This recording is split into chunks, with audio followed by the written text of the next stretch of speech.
Request denied, Trish muttered to herself as she placed her walkie back onto her belt clip. Hey, baby, my name is Alex. What you holding there, sexy? One of the vagrants shouted as he stepped closer to her. Trish studied the baseball bat bag clenched in her left hand. Do you really want to see? She asked seductively. Alex's lean and wiry frame spoke of years spent on the move, the constant struggle for survival etching resilience into every muscle. Dark brown hair, slightly too long and perpetually tousled, peeked out from beneath a well-worn ball cap as he leered at the beautiful Asian woman before him. You show me yours, and I'll show you mine, Alex, the vagrant snarked. Trish had her long black hair tied up in a high ponytail. She wore a white open jacket over a tight black spaghetti strap blouse that hugged and accentuated her cleavage and athletic build.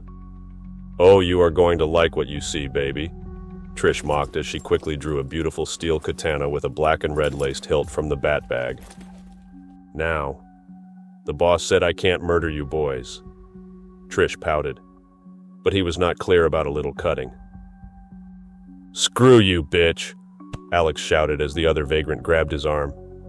She's not the girl we after anyway, the older vagrant with the blotched and scarred face whispered as he pulled Alex with a strong tug. That whore is a ginger. So you're looking for someone here. Sounds like you might have some use to me after all. A playful smile crossed her lips. Time to improvise. With a fast slash, she sliced across Alex's forearm. He quickly recoiled as she expected, grabbing onto the wound. With a twist, she turned the edge of the sword against his neck. The razor-sharp blade nestled firmly against his exposed throat.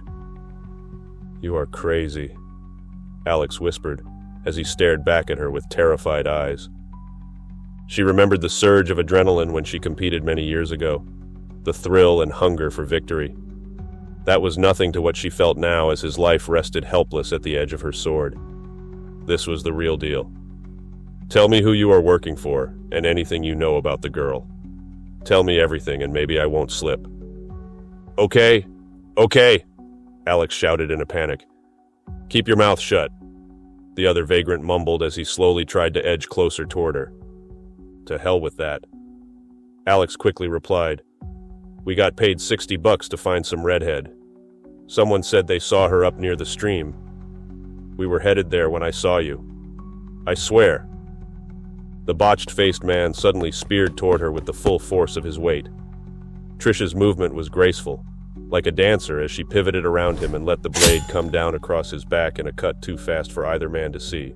The botched-faced man let out a loud gasp in pain as he crumbled to the grass below. Trish stared in quiet shock at his twitching body, reflecting on what she had done. She thought the cut would kill him. Nice and clean. She was sloppy. Next time she would get it right. Her cold eyes turned toward the frightened Alex as she remembered Job's orders. But she had already gone too far to turn back. Alex could ID her. Michael would know what to do. Alex deserved better than his little friend. At least he gave me the info I needed, she told herself. Her next cut was clean. Alex deserved that much.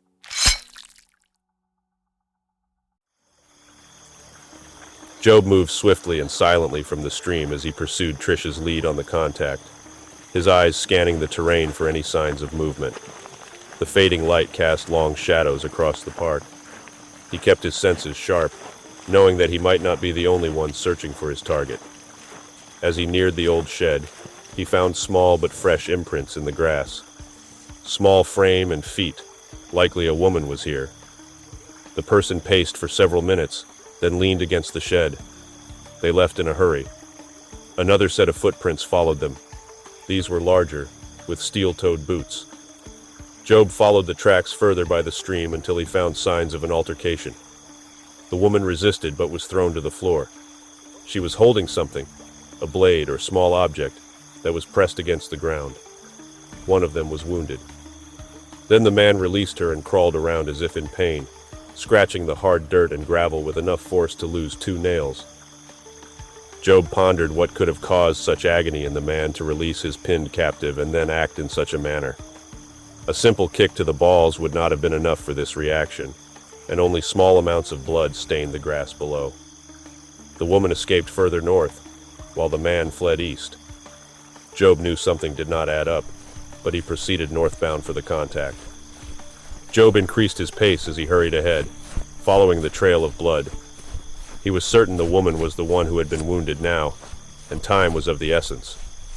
Then, as he approached a set of trees, the faint rustle of leaves caught his attention, and he instinctively reached for the SMG slung over his shoulder. Moving cautiously, he approached the source of the sound. There, behind a large oak tree, was a young red-headed woman in a black leather jacket, her hands gripping her side as blood seeped through her fingers. Her t-shirt, emblazoned with the image of a witch, was torn and stained.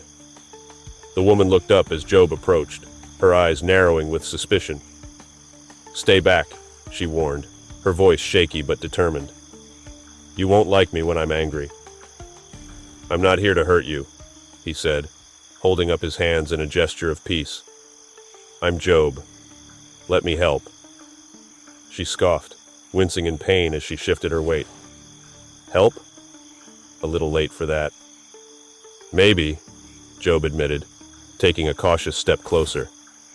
"We're looking for the missing children, and I know you reached out to Walter for help. What's your name?" The woman hesitated as she pressed her hand against the wound. "Cassandra," she muttered. "Took you long enough to find me. Well, you didn't make this easy for us now, did you?" Job's voice was steady, his gaze unwavering. She studied him for a moment, and then nodded reluctantly. "All right, that's my bad.